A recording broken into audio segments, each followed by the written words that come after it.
దైవ మర్మములు సెప్టెంబర్ 6. సహోదరుడు భక్తసింగ్ గారి అనుభవంలో దేవుడు ఆయనకు బయలుపరిచిన మర్మములను అనుదినం పంచుకుంటా.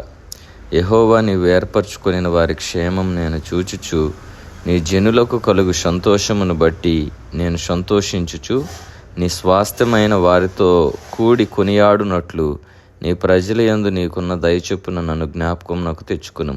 కీర్తనలు 106, 4, 5. ఈ మాటల ద్వారా మనకు దేవుడు ఏదో చెప్పుటకు ఒక ఉద్దేశం కలిగి ఉన్నాడని నా నమ్మకము. మోకరించి నీకు నీవే ఆ మాటలు చదువుము. విశ్వాసముతో తిరిగి చదువుము. నీ అవసరం ఏదై ఉండినను ఇట్లు మాటికి చదువుట వలన నీ హృదయ మందొక మార్పు కలుగుచుండుట చూచుదు. మనలోని ఆత్మీయ వాంఛను రేపుటకు ఎన్నో పరిస్థితులను, సందర్భములను ప్రభువు వాడును.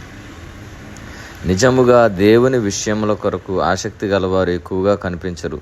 చాలామంది ఏదైనా ఆపద, వ్యాధి, దరిద్రతలోనున్నప్పుడు మాత్రమే దేవుని గూర్చి తలంచుదురు.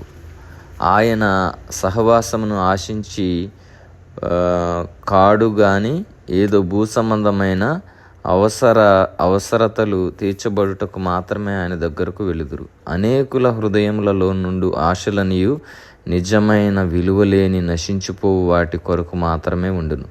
ప్రారంభమందు మనము చిన్నపిల్లల వలె ఏమి చేయుచున్నది ఎరుగుకుందుము.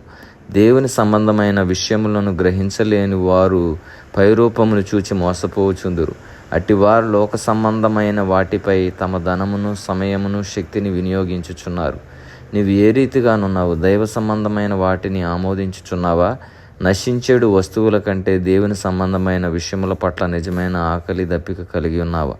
అయ్యో, దేవునిపై నుండి లాగివేయు ఏదో బలమైన కోరిక, వాంఛ ప్రతి హృదయములో ఉన్నది.